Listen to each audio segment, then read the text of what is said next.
The war in East Africa. Just around the corner from the Red Sea lies Aden, keeping watch on Empire shipping routes and on Italian operations across the Gulf. The fleet puts out, escorting troop ships to Somaliland, and Movitone's cameraman sails with the transports on a mission that is to prove once again the supremacy of British sea power. Berbera, that small, scattered township which serves as the capital and port of British Somaliland. Reluctantly, the decision has been reached to evacuate this isolated colony, and to the quayside marches the gallant little force which has been opposing the advance of Mussolini's divisions.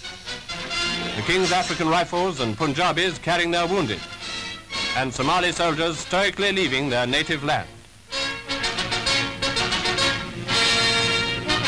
The governor of the colony comes aboard. Even his dog is not forgotten.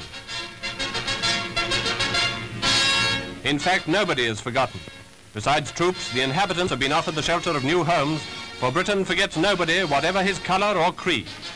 Difficult and melancholy as it may be to abandon temporarily a British possession, this step had to be taken, as Mr. Churchill has told us, in order to concentrate on the vital points of resistance.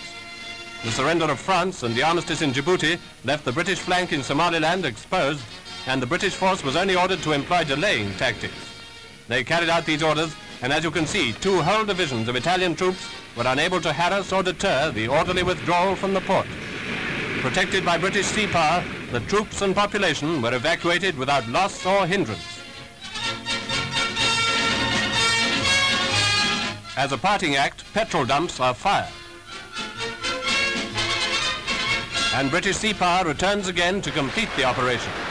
As the Italian advance parties, keeping a discreet distance, move into Berbera, guns of the fleet open on the enemy.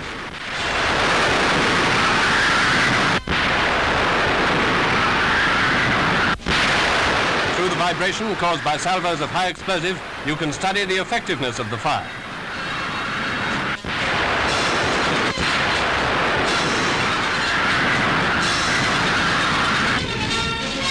Meanwhile, safe in Aden, evacuated families disembark with their goods and chattels.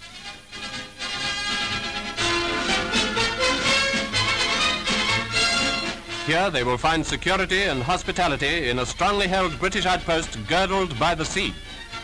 And the last scene of Berbera across the Gulf of Aden as flames gut the quays and buildings by the light of a tropical moon.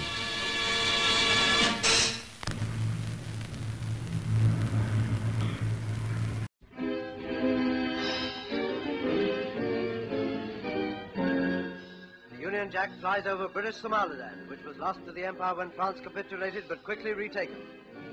General Cunningham is one of the outstanding commanders of the campaign in this corner of the world. He is a brother of Sir Andrew Cunningham, who commands the Mediterranean fleet.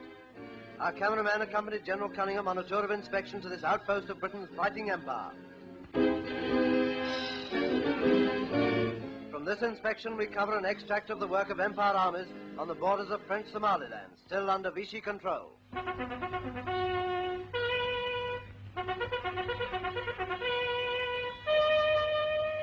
These are men of the King's African Rifles, and part of their duties now consists of preventing the smuggling of goods into French Somaliland.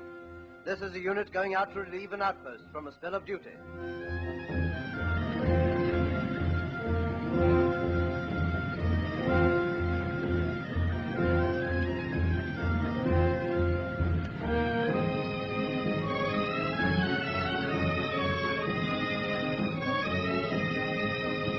Who said a mule was the only animal that was obstinate?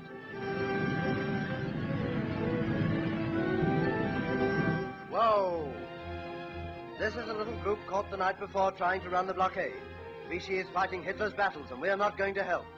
But our kind-heartedness does induce us to allow the transport of milk for expectant mothers. We can only trust the said expectant mothers are not members of the Gestapo. The Free French flag is flying on the frontier. French Somaliland contains the important port of Djibouti, giving sea access to Abyssinia. Free French troops are allowed to move as they please along the frontier, but the troops under Vichy command are not allowed to approach for fear of desertion.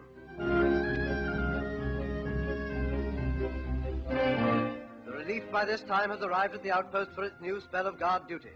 Sentries are posted, instructions passed over from the old guard. A patrol goes out with scouts to maintain the eternal vigilance required of all the Empire armies. Even in this wild hinterland, there can be no relaxation.